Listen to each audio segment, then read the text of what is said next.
A fantastic behaviour of the chief minister ಇದು. Actually model. ಕೊಟ್ಟ ಮಾತುಗಳಿಗೆ ರಾಜಕಾರಣದಲ್ಲಿ ಅಧಿಕಾರವನ್ನು ಬಿಟ್ಟು ಕೊಡುವಾಗ ಯಾವುದೂ ನೆನಪಿರಲ್ಲ ಯಾರಿಗೂ. ಅಧಿಕಾರ ಬಿಟ್ಟುಕೊಡು ಅಂದಾಗ ಯಾರಿಗೆ ನೆನಪಿರುತ್ತೆ? 1 ವರ್ಷ ಅಗ್ರಿಮೆಂಟ್ ಮಾಡ್ಕೊಂಡು ಬರೋ ಮೇಯರ್ಗಳು ಬಿಟ್ಕೊಡಲ್ಲ ಅಂತಾರೆ, ಪಂಚಾಯಿತಿ ಅಧ್ಯಕ್ಷಗಳು ಬಿಟ್ಕೊಡಲ್ಲ ಅಂತಾರೆ, ಬೋರ್ಡ್ ಅಂಡ್ ಕಾರ್ಪೊರೇಷನ್ ಅವ್ರುಗಳು ಅಥವಾ ಇನ್ಯಾರೊಬ್ರು 3 ತಿಂಗಳು ಶಾರ್ಟೇಜ್ ಇದೆ ಅಂತ ಹೈಕೋರ್ಟ್ಗೆ ಹೋಗ್ತಾರೆ. ನನಗೆ 3 ತಿಂಗಳು ನನ್ನ ಟರ್ಮ್ ಪ್ರಕಾರದಲ್ಲಿ ಶಾರ್ಟೇಜ್ ಇದೆ ಅಂದ್ಬಿಟ್ಟು ಅಲ್ಲಿ ಹೋಗ್ತಾರೆ.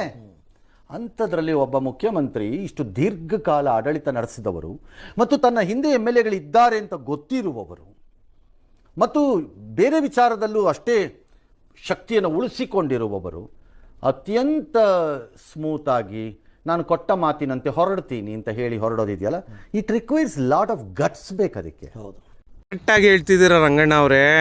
ಜನಗಳ ಆಯ್ಕೆ ಮಾಡಿ ಈ ಥರ ಮುಖ್ಯಮಂತ್ರಿಯವರು ರಾಜೀನಾಮೆ ಕೊಟ್ಟು ಬೇರೆಯವ್ರಿಗೆ ಅವಕಾಶ ಮಾಡಿಕೊಟ್ಟು ಹೋಗ್ತಾ ಇದ್ದಾರೆ.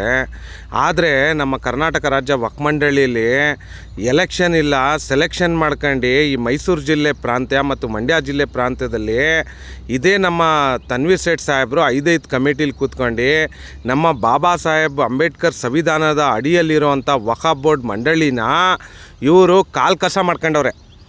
ಇವರು ಸೆಲೆಕ್ಷನ್ ಮಾಡ್ಕೊಂಡು 4 ತಲೆಮಾರಿಂದ ಕೂತ್ಕೊಂಡಿದ್ದೀನಿ ಅಂತ ಇವರೇ ಹೇಳ್ತಾರೆ ಇವ್ರ ಬಾಯಿಂದ. देखिए, मेरी कमेटी गुज़श्ता 4 दौर से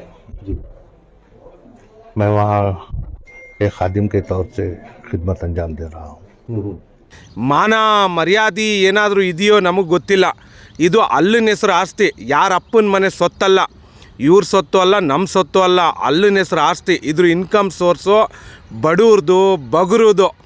ಅದ್ರ ಇನ್ಕಮ್ ಸೋರ್ಸ್ನ ಇವರು 5 ಕಮಿಟಿಲಿ ಕೂತ್ಕೊಂಡು 4 ತಲೆಮಾರಿಂದ ಕೂತ್ಕೊಂಡು ಲೂಟಿ ಮಾಡ್ಕೊಂಡು ನಮ್ಮ ಜನಗಳಿಗೆಲ್ಲ ಅನ್ಯಾಯ ಮಾಡ್ಕೊಂಡು, ಬಡವ್ರಿಗೆ ಅನ್ಯಾಯ ಮಾಡ್ಕೊಂಡು, ನಮ್ಮ ಸ್ಕೂಲು, ಎಜುಕೇಷನು, ಹೆಲ್ತು, ಮೆಡಿಕಲ್ಲು, ಹಾಸ್ಪಿಟ್ಲುಗಳಿಂದ ಒಳ್ಳೇದು ಮಾಡಬೇಕಾಗಿದ್ದು ಅದನ್ನು ಸರ್ವ ಜನಾಂಗಕ್ಕೂ ನಾವು ಕೊಡ್ಬೋದಿತ್ತು.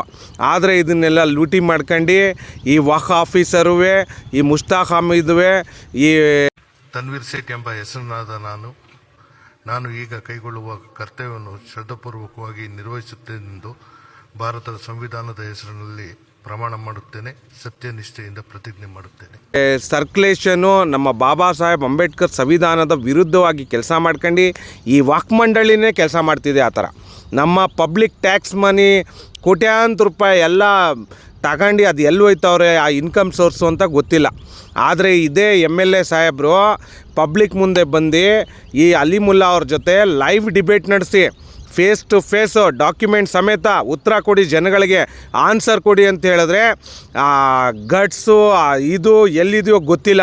ಅದು ಎಲ್ಲೆಲ್ಲೋ ಹೋಗಿ ಬಂದು ಕೊಡಿ, ಎಲ್ಲರ ಎದುರುಗಡೆ ಕೊಡ್ರಿ ಸ್ವಾಮಿ, ನೀವು ಮುಂದೆ ಕೂತ್ಕೊಂಡು ನಮ್ಮ ಅಲ್ಲಿನ ಹೆಸರು ಆಸ್ತಿಲಿರೋಂಥ ಕಮಿಟಿಗಳಲ್ಲಿರೋಂಥ ಕೂತಿರೋದಿಲ್ಲ, ನಿಮ್ಮ ಚೇಲ ಚಪಾಟೆಗಳನ್ನ ಕೂರಿಸ್ಕೊಂಡು ಸೆಲೆಕ್ಷನ್ ಮಾಡ್ಕೊಂಡು ಎಲೆಕ್ಷನ್ ಮಾಡಿದೆ ರೂಲ್ಸು ರೆಗ್ಯುಲೇಷನ್ಸ್ ಎಲ್ಲ ಬ್ರೇಕ್ ಮಾಡ್ಕೊಂಡು ಈ ಕಾಲು ಕಸ ಮಾಡ್ಕೊಂಡು ಕಸ ಏನು ಕಸಕ್ಕಿಂತ ಕಡೆ ಮಾಡ್ಕೊಂಡು ನಡೀತಿದ್ದೀರ ನೀವೆಲ್ಲ. ಇದನ್ನೆಲ್ಲ ಬಡವ್ರದು ಬಗ್ರದು ಇನ್ಕಮ್ ಸೋರ್ಸ್ ಎಲ್ಲ ಲೂಟಿ ಆಗೋಗ್ತಾ ಇದೆ.